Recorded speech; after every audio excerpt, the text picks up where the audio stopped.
안녕하십니까. 에포크심의 진재들 TV입니다. 오늘은 에로티시즘 콘서트 10번째 이야기 영웅 호색가 카이사르를 취재했습니다.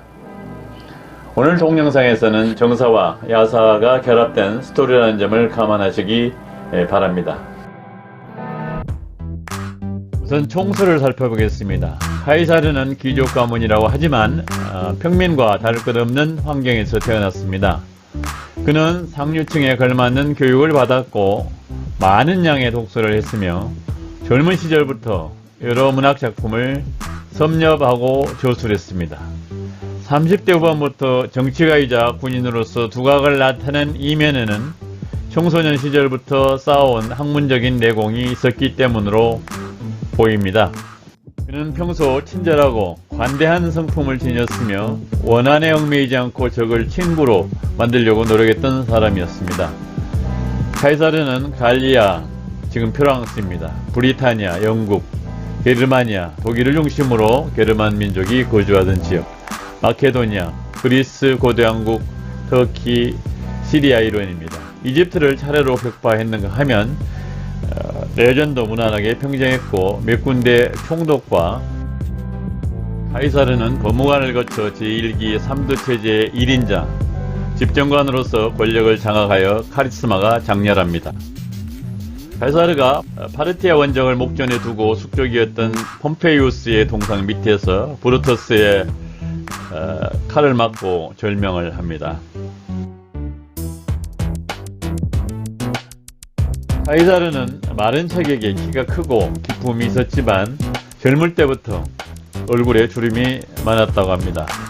그는 나이 40을 넘기면서 앞머리가 빠져 대머리가 되자 중간머리로 가리고 다녔습니다. 그러나 외모에 대한 관심과 자부심이 넘친 나르시스트 자기도취자였습니다. 남들이 모두 반소매를 입을 때도 혼자 긴 소매, 토카라고 하죠. 토카. 옷에 느슨한 허리띠를 메고 다녔습니다. 토가의 모습을 보여주고 있습니다. 원로원은 그에게 특별히 보통 때도 황금 월계관을 쓰고 다닐 수 있는 권리를 부여해 주었습니다. 그러나 그의 남성적인 매력 때문에 그와 같이 자고 싶어하는 여자들이 줄을 섰고 그녀들을 외면하지 않았습니다. 당시 그를 가리켜 모든 남탁을 상대하는 한 마리 수탉으로 불려지기도 했습니다. 카이사르의 아내와 자식들입니다. 카이사르는 부인을 4명이나 맞아들여 결혼은 현실이라는 사실을 실천해 보였습니다. 그는 기사 출신 가문의 평민 출신 코스티아와 어릴 때 맺은 약혼을 파기하고 당시 민중파의 영수였던 킨나의 딸 코르넬리아와 결혼을 하였습니다. 당시 내전을 일으켜 권력자가 된 술라는 카이사르의 아내 코르넬리아가 민중파의 거두인 킨나의 딸이라는 배경을 문제 삼아 카이사르를 죽이지 않는 대신에 이혼 명령을 내렸지만 그는 이를 거부하였습니다. 정략적으로 보면 첫째 부인 코르넬리아와 이혼하는 것이 이득이었을 텐데도 당시 독재자였던 술라의 명령을 거부하는 배짱을 보여주었습니다. 또 카이사르는 자신의 민중파의 맹주인 마리우스와 혈연이면서 자신도 민중파라는 것을 대외적으로 알리고 다녔습니다. 때문에 정치적으로 성공하기 전까지 원로원의 견제를 끊임없이 받아야만 했습니다. 카이사르는 약혼자가 따로 있는 딸 율리아를 파혼시켜 정략적으로 그의 경쟁자인 폼페이우스의 후처로 시집을 보내 폼페이우스의 장인이 됩니다. 딸을 폼페이우스와 정략 결혼을 시켜 관계를 개선했지만 그 딸이 출산을 하다가 죽자 카이사르와 폼페이우스는 다시 대립각을 세워 사사건건 반목하게 됩니다. 카이사르는 코르넬리아와 사별하고 두 번째 부인으로 폼페이니와 결혼했습니다. 그녀는 카이사르와 잘 사는 듯 했지만 본인의 의지와는 상관없는 정치적 스캔들에 휘말리고 말았습니다. 그해 12월 제사장인 카이사르의 집에서 그의 어머니 아우렐리아가 주도하여 보나 여신에게 바치는 제사를 준비하는 날입니다. 관행상 집안에 모든 남자들은 집 밖에 머물러야 했고 폼페니아를 비롯한 중 부인들이 제사를 준비하고 음식을 장만해야 했습니다. 이날 최고 명문가의 자손인 클라디우스가 폼페니아를 짝사랑한 나머지 여장을 하고 그녀를 만나기 위해 카이사르 집에 들어가 대여를 하다가 여자 노예들에게 발각되어 집 밖으로 쫓겨났습니다. 그날 일어난 사건 그 자체가 신성을 모독한 스캔들이었기 때문에 여자 노예들은 카이사르와 폼페니아의 입장을 생각해서 함구로 일관했습니다. 하지만 평소에 남의 여자를 가로채기를 방목듯이 하던 카이사르가 그의 아내를 가로채이는 상황에 처하자 많은 언론, 의원과 많은 시민들이 고소해하면서 흥미를 가졌었습니다. 결국 클라우디우스는 증거 불충분으로 스캔들을 마무리되었지만 카이사르는 아내와 이혼을 선언했습니다. 카이사르의 아내 되는 여자는 의심조차도 받아서는 안 된다는 것이 카이사르가 내세운 이혼의 사유였습니다. 내로남불과 같은 뻔뻔스럽기 짝이 없는 카이사르의 말이지만 언론 의원들이 자기들 아내에게 하고 싶었던 말로 공감을 샀기 때문에 이를 재론하지 않아 스캔들로 끝났지만 카이사르는 폼페이니아와 이혼하고 말았습니다. 세 번째 부인은 칼푸르니아였으나 카이사르가 이집트 여왕 클레오파트라를 로마로 불려들여 가까운 주택에 살았기 때문에 부부관계가 원만하지 않았을 것으로 추정이 됩니다. 세 번째, 카이사르의 호색 노름입니다.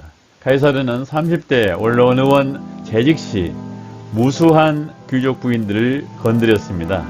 당시 언론 의원 수가 300명이었는데 소문에 따르면 언론 의원 3분의 1이 카이사르에게 부인을 도둑맞았다고 합니다.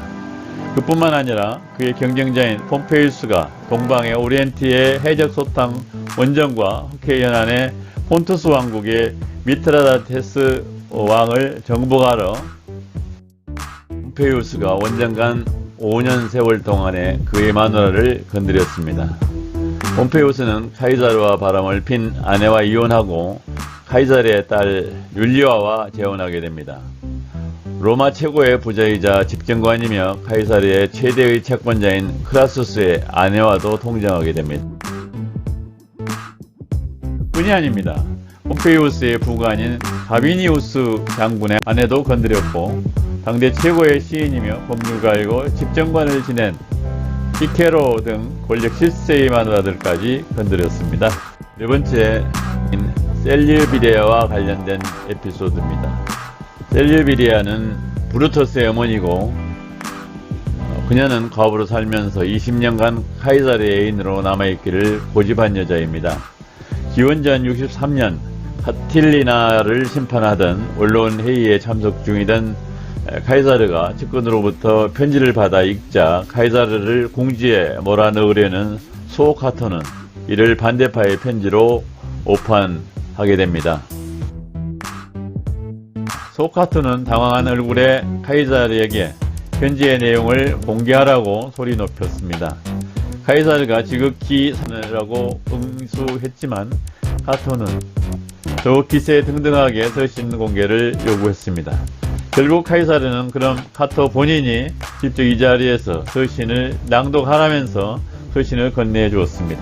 서신은 소카토의 이복 누이인 세르비리아가 카이사르에게 보낸 연애 편지였었습니다. 당황한 소카토는 서신의 내용을 한 구절도 낭독하지 못하고 얼굴이 벌개진 채로 카이사르에게 편지를 내던지면서 이 바람둥이 여자 작작 밝히쇼 라고 소리쳐서 언론 회의장은 웃음바다가 되었습니다. 카이사르가 정말 사랑했던 여인은 세르빌리아라는 말이 있을 정도였습니다. 과부인은 그녀가 카이사르에게 매달릴 가능성이 높지만 부러울 것 없는 카이사르가 그녀를 너무 사랑했기 때문에 관계를 유지하는 것으로 보입니다. 카이사르가 오랜 갈리아 전쟁을 끝나고 돌아오면서 그녀에게 값비싼 흑진주를 선물했습니다. 그는 그녀에게 당시 호화주택 2채를 살 수 있는 정도의 값이 나가는 진주를 선물했습니다. 그녀에게 그의 별장을 싼 값으로 넘겨주기도 했습니다. 내전이 벌어졌을 때 그녀는 온론파로 카이사르에 대적한 자신의 아들 마르쿠스 브루투스의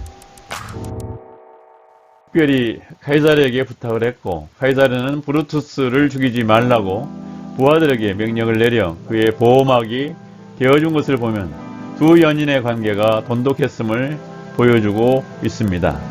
그러나 카이사르의 몸을 칼로 찔러 죽게 했을 때 카이사르는 브루투스 넘어져도라는 에마드를 지르며 죽어야 했습니다. 첫 번째, 카이사르와 클레오파트라입니다. 이 내용은 차후에 독립된 동영상으로 만들 예정이므로 여기서는 스킵하겠습니다. 여섯 번째, 카이사르에 대한 편견입니다. 카이사르가 무턱대고 여자들과 정을 통한 것은 아니었고 자기 취향에 맞지 않으면 거들떠보지도 않았습니다. 당시 로마의 사교계에서 인기 짱이었던 클라우디아라는 여자는 카이사 부인을 짝사랑해서 집에 여장을 하고 들어갔던 클라디우스의 누이동생입니다. 좋은 집안 출신에다가 미모에 교양이 넘치는 클라우디아는 유명한 남자들을 좋아해서 남편을 여러 번 바꿨는데 유부남인 키크레도 그녀에게 마음을 준 여인이었습니다. 카이사르는 얌전한 여행집 여자를 좋아하면서도 사생활이 문란하거나 산만한 여자는 싫어해서 클라우디아와는 사귀지 않았습니다.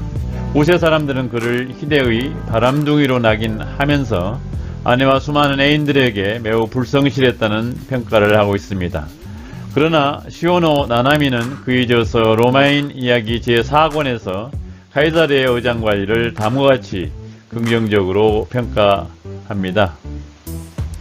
첫째, 카이사르는 애인에게 선물과 여자들의 마음을 바꿨습니다.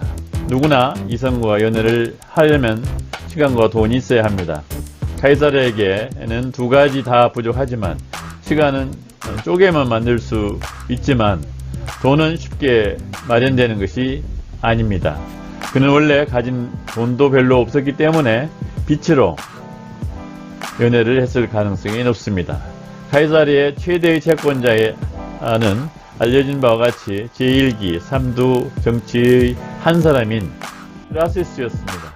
카이사르는 크라시스에게 돈을 빌려 여자들에게 선물을 사준 게 아닌가 의심이 됩니다.